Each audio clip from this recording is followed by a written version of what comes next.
தற்போது Marxist communist கட்சியின் முன்னாள் சட்டமன்ற உறுப்பினர் பாலபாரதி அவர்கள் இணைப்பில் உள்ளார். வணக்கம் மேம், உங்களுடைய இரங்கலையும் நினைவுகளையும் பதிவு பண்ணுங்க. வணக்கம். மார்க்சிஸ்ட் கம்யூனிஸ்ட் கட்சியினுடைய அகில இந்திய பொதுச் செயலாளர் அன்பு தோழர் சீதாராம் யெச்சூரி அவர்களினுடைய இந்த திடீர் மறைவு எங்களுக்கு ஒரு பெரிய அதிர்ச்சியையும் வேதனையும் வழங்கி இருக்கு. ஒரு குடும்பத்துல ஒரு தலைமையை இழந்த ஒரு வேதனை தான், அது அப்படிதான் சொல்ல முடியும். இந்த ஒரு மாத காலமாக எப்படியும் மீண்டு வந்துருவார் அப்படிங்கிற ஒரு நம்பிக்கை இருந்தது. அவருடைய உடல்நிலை இவ்வளவு தூரம் மோசமானதுக்கு காரணமே அவருடைய உழைப்பு தான். ஒவ்வொரு நாளும் டைரியில இந்திய நாட்டினுடைய பல்வேறு மாநிலங்களுக்கு பயணம் செய்துகிட்டே இருப்பார். கடுமையான உழைப்பு இந்த வயதுல அவருடைய உயிரை பறித்திருக்கோன்னு ஒரு கருத்து தான் வருது. அவருடைய இழப்பு மார்க்சிஸ்ட் கம்யூனிஸ்ட் கட்சிக்கு மட்டுமல்ல, இடதுசாரி கட்சிகளுக்கும் மதச்சார்பற்ற ஜனநாயக கட்சிகளுக்கும் இந்திய நாட்டினுடைய தொழிலாளி வர்க்கத்திற்கும் நடுத்தர மக்களுக்கும் சிறுபான்மை மக்களுக்கும் ஒரு பெரிய பேரிழப்புன்னு தான் நான் பாக்குறேன்.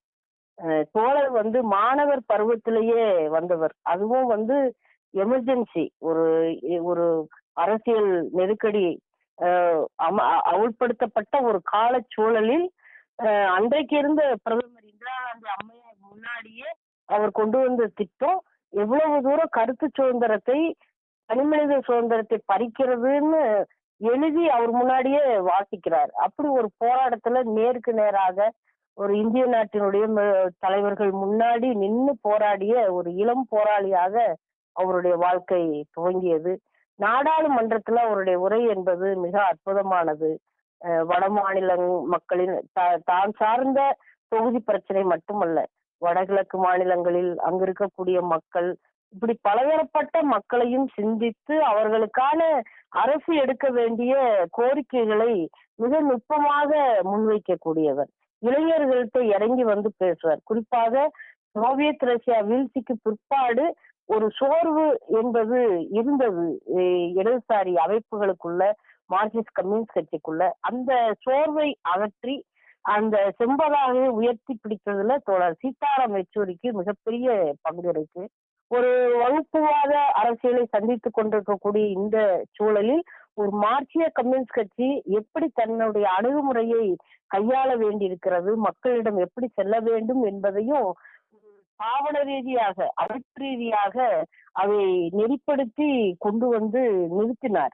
ஆகவேதான் மார்க்சிஸ்ட் கம்யூனிஸ்ட் கட்சி இவ்வளவு கடுமையான சூழல்ல கூட ஒரு மதவெறினா என்ன, மதம் என்றால் என்ன, சாதி அமைப்புகள் என்ன, நம்ம மக்கள் சந்திக்கக்கூடிய பிரச்சனைகள் என்ன என்பதுல மக்களுடைய மனது புண்படாத அளவில், அதே சமயத்தை அவங்க கிட்ட ஒரு ஒற்றுமையை உருவாக்குவதுல மார்க்சிஸ்ட் கம்யூனிஸ்ட் கட்சி ஒரு பெரிய பங்கு வகிப்பதுல சீதாராம் யெச்சூரிக்கு ஒரு பெரிய பங்கு என்பது இருந்தது. இந்தியா கூட்டமைப்பை உருவாக்குவதில் தோழர் யெச்சூரி அவர்களினுடைய பாத்திரம் வரலாறு உள்ளளவுக்கும் பேசும்.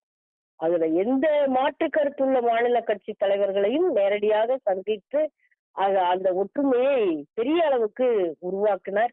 மார்க்சிஸ்ட் கம்யூனிஸ்ட் கட்சிக்கு அதுல சில இழப்புகள் இருக்கு. கேரளா, இன்னும் சில மேற்கு வங்கம் போன்ற மாநிலங்களில் இருந்தாலும் கூட அதை நம்ம கட்சிக்கான இழப்பாக பார்க்காமல் ஒரு பெரிய ஒற்றுமையை கட்டமைக்கிறதுல மார்க்சிஸ்ட் கம்யூனிஸ்ட் கட்சியினுடைய பங்களிப்பு என்ற முறையில சீதாராம் யெச்சூரி அவர்களினுடைய பாத்திரம் என்பது வரலாற்று சிறப்பு மிக்கதாக இருந்தது.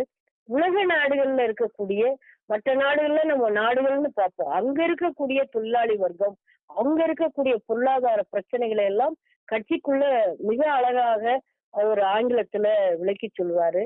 தமிழ் மொழி மீது அவருக்கு நேரடியான ஒரு தினசரி பேச்சு பழக்க வழக்கம் இல்லை என்றாலும் தமிழ் மொழியின் மீதான பற்று என்பது மிகச் சிறப்பாக தோழர் சீதாராம் யெச்சூரி அவர்களிடம் இருந்தது. டாக்டர் கலைஞர் அவர்கள், அதே மாதிரி தமிழ்நாட்டினுடைய தலைவர் அனைவர்களோடும் அவருக்கு இருந்த உறவு, நெருக்கம், இதையெல்லாம் ஒரு மக்கள் ஒற்றுமை, மதச்சார்பற்ற அரசியல், அதனுடைய செயல்பாடுகள் அப்படிங்கிற அடிப்படையில தான் யெச்சூரி அவர்களுடைய வாழ்க்கை முழுவதும் அமைந்திருந்தது அப்படின்னு நான் பாக்குறேன். குறிப்பாக நம்ம திண்டுக்கல் நாடாளுமன்றத்திலிருந்து இப்ப சமீபத்துல வந்தாங்க. 2 நாள் அவர் தங்கி இருந்தாரு. திண்டுக்கல்லினுடைய வரலாறு முழுவதும் கேட்டு பொதுக்கூட்டத்துல அவர் பேசினார்.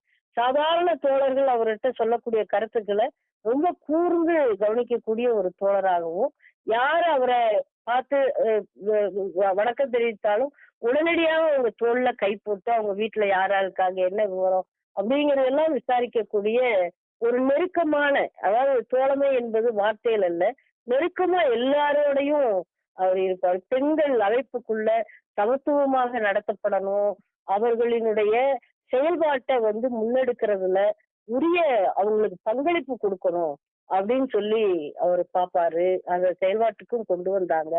அப்படி சிறந்த ஒரு தோழராக தோழர் சீதாராம் யெச்சூரி இருந்தாரு. இளைஞர்கள் மத்தியில அவர் ஒரு ஈர்ப்பாக இருந்தார். எல்லா யூனிவர்சிட்டிகளுக்கும் அவர் போவாரு, உரை நிகழ்த்துவாரு.